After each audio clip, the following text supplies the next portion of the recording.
देखो, यूएस में जो राष्ट्रपति के चुनाव थे, प्रेसिडेंशियल इलेक्शन, वो ख़त्म हो गए हैं।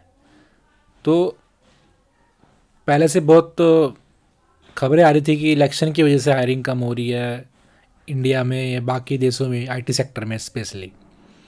तो आज हम बात करेंगे कि जो इलेक्शन हो गए, अब रिजल्ट भी आ गया है, तो क्या फ़र्क पड़ने वाला है। तो दो इलेक्शन की वजह से ना, अब यूएस पे डिपेंड कर रहा है कि उनकी नीतियाँ कैसी होंगी। इलेक्शन की वजह से हम इसलिए बोल रहे थे कि इफ़ेक्ट पड़ेगा, क्योंकि जो हमारी H1B वीज़ा और आउटसोर्सिंग टैक्सेस है, वो इफ़ेक्ट होने वाली है ना। वो उसके जो जो नीतियाँ बनेंगी, पॉलिसीज़ बनेंगी वहाँ पे, उस पर बहुत बड़ा इफ़ेक्ट होने वाला है। तो पिछले कुछ सालों से अमेरिका में देखा गया है कि उनकी पॉलिसी बदली है कि वो अपने लोकल लोगों को ज़्यादा प्रेफर कर रहे हैं हायरिंग करने के लिए। और जो बाहर के लोग हैं उनको फॉरेन वर्कर जो हैं उनको वीज़ा देने में ना बड़ी दिक्कत दे रहे हैं, प्रतिबंध लगा दिया उन्होंने। तो आज इसी बारे में बात करेंगे हम लोग। अब जो हमारे इंडिया की सब बड़ी कंपनियां हैं, IT giants like TCS, Infosys, Wipro, है ना। तो ये जो भारतीय दिग्गज आईटी कंपनियां हैं, तो जो अमेरिका में बदलाव होने वाला है, उनकी नीतियों में बदलाव होने वाला है, उसके लिए तैयारी कर रहे हैं। क्यों? क्योंकि जो ये यूएस की कंपनियां हैं वो सबसे ज़्यादा इम्पोर्टेंट है इनके इनकम का। यूएस की मार्केट जो है, हमारी इंडिया की टीसीएस आईटी जो आईटी कंपनी है ना, इन्फोसिस, विप्रो, तो अब वो भी नज़र लगाए हुए हैं कि जो H1B वीज़ा है उनकी क्या क्या रेगुलेशन की पॉलिसीज़ बनेंगी, जो यूएस का डॉलर है उसका उतार चढ़ाव क्या रहेगा, है ना। क्योंकि ये सभी भारतीय आईटी जो कंपनियां हैं, सर्विस बेस्ड कंपनियां हैं, बहुत इफ़ेक्ट होने वाली है इन चीज़ों से। बट क्वेश्चन अभी भी वही है कि क्या इलेक्शन के रिज़ल्ट आने से, नई पॉलिसीज़ बनने से इंडिया में जो टेक कंपनीज़ हैं, टेक जायंट्स हैं, उनकी हायरिंग में क्या इफ़ेक्ट पड़ेगा। मेन हमारा मुद्दा वो है। अगर कुछ इफ़ेक्ट पड़ेगा तो कैसे पड़ेगा, ये सब डिस्कस करने। तो इस वीडियो में हम यही बात करेंगे कि जो टीसीएस है, इन्फोसिस है, विप्रो है ना, उनका हायरिंग ट्रेंड कैसे बदलेगा इलेक्शन की वजह से, और उनके स्टॉक की क्या परफॉर्मेंस रहने वाली है, हायरिंग की कैपेसिटी कितनी बढ़ने वाली है या कम होने वाली है। पूरा इंडिया में बाकी आईटी कंपनी का भी क्या हायरिंग लैंडस्केप रहने वाला है, वो कैसे शेप लेगा उनकी पॉलिसीज़ की वजह से, और यूएस की पॉलिसीज़ की वजह से इंडियन कंपनीज अपनी पॉलिसीज़ कैसे बदलती हैं, वो देखने वाली बात है। क्योंकि यूएस मार्केट इतनी इम्पोर्टेंट है कि वहाँ पे अगर कोई भी पॉलिसी चेंज होती है ना, तो यहाँ की ऑन शोर ऑफ शोर वर्कफोर्स मैनेजमेंट में बड़ी दिक्कत होने वाली है, टैलेंट की मोबिलिटी में बड़ी दिक्कत होने वाली है। इफेक्ट पड़ेगा, दिक्कत होगी या नहीं होगी बाद में फर्क पड़ेगा। क्योंकि ये यूएस से हमारे साथ, हमारे इंडिया में बहुत सारे प्रोजेक्ट आते हैं। कौन कौन से एरिया में आते हैं? बीएफएसआई मतलब बैंकिंग से आते हैं, फाइनेंशियल सर्विसेज से आते हैं, और इंश्योरेंस से आते हैं, हेल्थ केयर से आते हैं, रिटेल से आते हैं। इतने बड़े बड़े सेक्टर्स हैं हमारे यहाँ इंडिया में, प्रोजेक्ट आते हैं। अब क्योंकि यूएस वाले काफ़ी टाइम से अपने ही लोगों को प्रेफरेंस दे रहे हैं, अपने टैलेंट को, लोकल बंदों को, भले वो इंडियन लोगों से कम टैलेंटेड हों, लेकिन वो प्रेफरेंस उन्हीं को दे रहे हैं। तो आईटी जो कंपनियां हैं इंडिया की, जो उनके जिनके ऑफिस यूएस में भी हैं, वो लोग क्या कर रही हैं, आईटी कंपनियां वहाँ के लोगों को, टैलेंट जो लोकल टैलेंट है यूएस का, उनको ट्रेन कर रही हैं, है ना, और अपने बिजनेस मॉडल के हिसाब से रिफाइनिंग कर रही हैं। अब इंडियन कंपनी के पास दो ही ऑप्शन बचते हैं। अब देखो, वहाँ पे जो ज़्यादा टैलेंटेड बंदा है वो बहुत ज़्यादा पैसे मांगता है ना। वहाँ पे लोग बहुत कम काम करते हैं और पैसे ज़्यादा मांगते हैं। तो मजबूरी है इंडिया की कंपनियों की पॉलिसीज़ की वजह से, यूएस की। अब वहाँ पे काम समेट तो सकते नहीं है, क्योंकि बहुत ज़्यादा पैसा यूएस से रेवेन्यू के तौर पे आता है। अब इंडिया के पास दो ही ऑप्शन बचते हैं कि या तो जो इंडिया का टैलेंट है वो H1B और L1 वीज़ा के थ्रू लेके वो वहाँ पे लेके आए इंडिया के टैलेंट को। अगर कोई पॉलिसी ऐसी आ गई है जिसमें रेस्ट्रिक्ट कर दिया इन सब चीज़ों को, तो इससे इंडिया की जो कंपनियां हैं उनको वो मजबूर हो जाएंगी कि यूएस में हायरिंग करे, या फिर जो रिमोट कल्चर है ना मतलब यहाँ पे अपने बंदे हायर करे अच्छे, और रिमोट के थ्रू अपना काम जो है सप्लाई करे। ये इंटरनेशनल डिमांड को मीट करने के लिए वो लोग कंपनियां करती हैं कि लोकल में अपने इंडिया में मान लो ज़्यादा बंदे हायर करती हैं, फिर रिमोट के थ्रू काम करती हैं। वो बात अलग, वो देखो कितना कॉन्ट्राडिक्शन है। इंडियन कंपनी अपना काम जो है वो रिमोट से कर रही है, मतलब प्रोजेक्ट रिमोट से सप्लाई कर रही है, लेकिन अपने एम्प्लॉय को रिमोट से काम नहीं करने दे रही है। उनको चाहिए कि बंदा ऑफिस में आए। खैर, इसमें हम लोगों को कोई कंट्रोल नहीं, क्या कर सकते हैं। अब मेजर जो हमारा फोकस है वो टीसीएस, इन्फोसिस, विप्रो पे, क्योंकि यही मास हायरिंग करती हैं। फ्रेशर्स का करियर इन्हीं पे डिपेंड करता है। तो अभी बात करते हैं कि टीसीएस का, इन्फोसिस का, विप्रो का करंट मार्केट में क्या परफॉर्मेंस है। अब आपको हैरानी होगी कि ये कंपनियां हायरिंग नहीं कर रही हैं, लेकिन इनका प्रॉफिट बढ़ा है।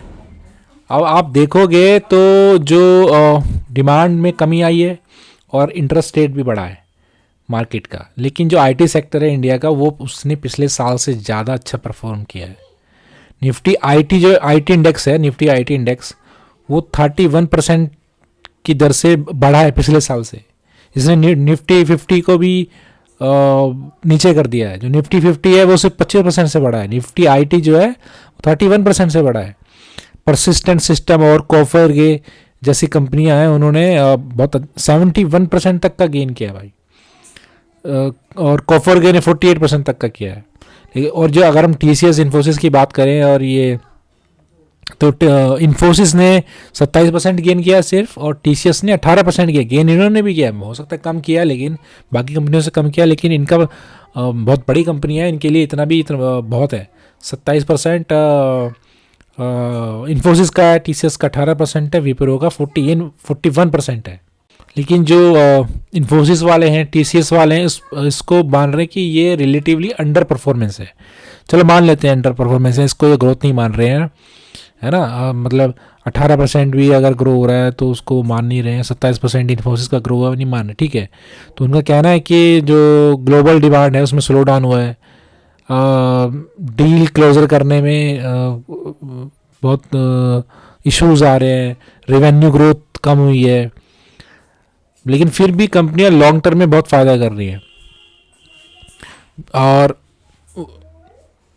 जो विप्रो है उनका ग्रोथ फिर भी अच्छा माना जा रहा है टीसीएस, इन्फोसिस से, क्योंकि वो लोग, उनकी एग्रेसिव ग्रोथ स्ट्रेटेजी है। दूसरा, वो इमर्जिंग टेक्नोलॉजीज पे फोकस कर रहे हैं, जैसे क्लाउड कंप्यूटिंग हो गया, डिजिटल ट्रांसफॉर्मेशन हो गया। अब जगह ये जो पॉलिसी है कि आपको इंडिया अपने यूएस के बंदों को हायर करना है, तो इस वजह से कंपनीज को दिक्कत आ रही है, क्योंकि वहाँ बड़े महंगे एम्प्लॉय हैं। तो वो क्या कर रही हैं, रिमोट को ज़्यादा प्रेफरेंस देंगे और यहीं पे इंडिया में बंदे ज़्यादा हायर करेंगे। तो इससे क्या होगा ना कि जो सेक्टर है cloud computing, cyber security, artificial intelligence और मशीन लर्निंग, यूएस क्लाइंट को सर्व करने के लिए इन सेक्टर में बहुत तगड़ी हायरिंग होने वाली है। ये नोट करने वाली बात है। Hiring boom in India, cloud computing, cyber security, AI, machine learning. इससे और एक फ़ायदा हो सकता है इंडिया के लोगों को। वो क्या है कि अब इंडिया में हायरिंग ज़्यादा होंगी, क्योंकि यूएस में नहीं होंगी तो इंडिया में होंगी। अब हर जगह से लोगों को हायर करना पड़ेगा, इस वजह से रिमोट कल्चर बढ़ने वाला है। हाइब्रिड कल्चर या रिमोट वर्क कैपेबिलिटीज़ सिर्फ इंडिया में नहीं, कंपनीज बाहर भी हायर करती हैं, वहाँ भी वो रिमोट और वर्क हाइब्रिड कल्चर को दोबारा शुरू करने वाली है, ऐसा एक्सपर्ट बोल रहे हैं। मुझे लगता नहीं है कि ऐसा हो सकता है, क्योंकि मेरी खुद की कंपनी बुला रही है ऑफिस में। पर लेकिन ऐसा ट्रेंड है कि जैसा लग रहा है कि अगर स्टाफ अगर इंडिया में ज़्यादा हायर करने लगे, मजबूरी में करना पड़ा, अगर वो यूएस में हायर करना बंद कर दे रहे हैं ज़्यादा टैक्सेस की वजह से, ज़्यादा सैलरी की वजह से, तो इंडिया में ज़्यादा हायर करेंगे, और इंडिया में हर जगह से लोग हायर करेंगे, तो फिर रिमोट और हाइब्रिड देना ही पड़ेगा। अगर हम टीसीएस की बात करें ना, तो टीसीएस में हायरिंग मुझे लगता नहीं है कि इंडिया में इतनी ज़्यादा होने वाली है। क्यों? क्योंकि देखो टीसीएस में हम लोग जानते हैं वहाँ पे लॉन्ग टर्म हायरिंग के लिए बंदे हायर करती है, वो लोग फायर नहीं करती, स्टेबिलिटी होती है। तो क्या है कि टीसीएस के पास यूएस में ऑलरेडी बहुत सारे एम्प्लॉई हैं, उनको नए हायर करने की ज़रूरत नहीं है, ऑलरेडी उनके पास वर्कफोर्स बहुत ज़्यादा वर्कफोर्स यूएस में।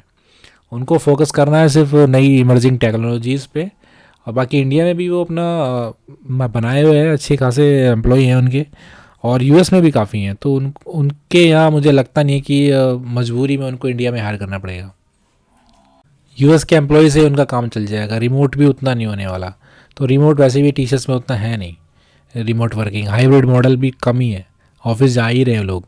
और अगर हम इन्फोसिस की बात करें तो वहाँ इन्फोसिस के उतने एम्प्लॉय यूएस में नहीं है, लेकिन इन्फोसिस के पास ग्रोथ अच्छी है, फंड अच्छा है, मतलब इन्वेस्टर्स का, और वो फोकस कर रहे हैं डिजिटल ट्रांसफॉर्मेशन पे।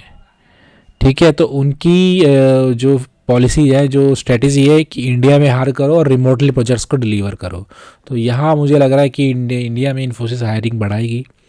और दूसरा वो रिमोट कल्चर भी थोड़ा बहुत तो कम से कम अपनाएगी, पूरा नहीं तो, लेकिन टीसीएस से तो ज़्यादा ही अपनाएगी। तो हम अगर समराइज़ करें ना तो इस रिज़ल्ट का यूएस के इलेक्शन का मिक्स्ड इम्पैक्ट पड़ेगा। क्यों? क्योंकि कुछ कंपनियों के प्रोजेक्ट चले जाएंगे और वो लोग थोड़ी हायरिंग कम करेगी, लेकिन पूरा ओवरऑल मुझे पॉजिटिव इम्पैक्ट दिख रहा है, क्योंकि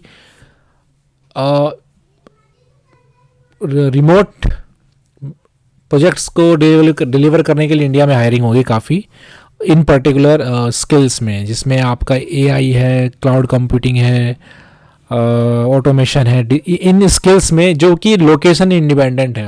ज़रूरी नहीं है कि आपको ऑफिस आना ही पड़े, और कहीं से भी आप कर सकते हैं।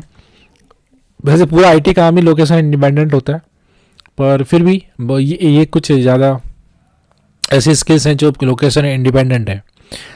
और मुझे लगता है कि रिमोट वर्क में भी काफ़ी इजाफा होगा, कम से कम इन स्किल्स वाले एम्प्लॉयज़ के लिए। तो इंडिया के लिए ठीक ठाक है, और अच्छी खासी हायरिंग बढ़ने वाली है ना। इंडियन कंपनी जो है ऑटोमेशन और एआई में ज़्यादा इन्वेस्ट करेंगी, तो एआई और ऑटोमेशन के बंदों को खुश हो जाना चाहिए और अपनी स्किल्स पे ध्यान देना चाहिए एडवांस बनाने के लिए, तो उनका करियर ब्राइट है। आई होप कि इस वीडियो से आपको काफ़ी नॉलेज मिली होगी। अगर मिली है तो प्लीज़ चैनल को मेरे सब्सक्राइब भी कर दीजिए, वीडियो को लाइक भी कर दीजिए, है ना। तो आप लोगों का थैंक यू टाइम लगाने के लिए। Bye bye.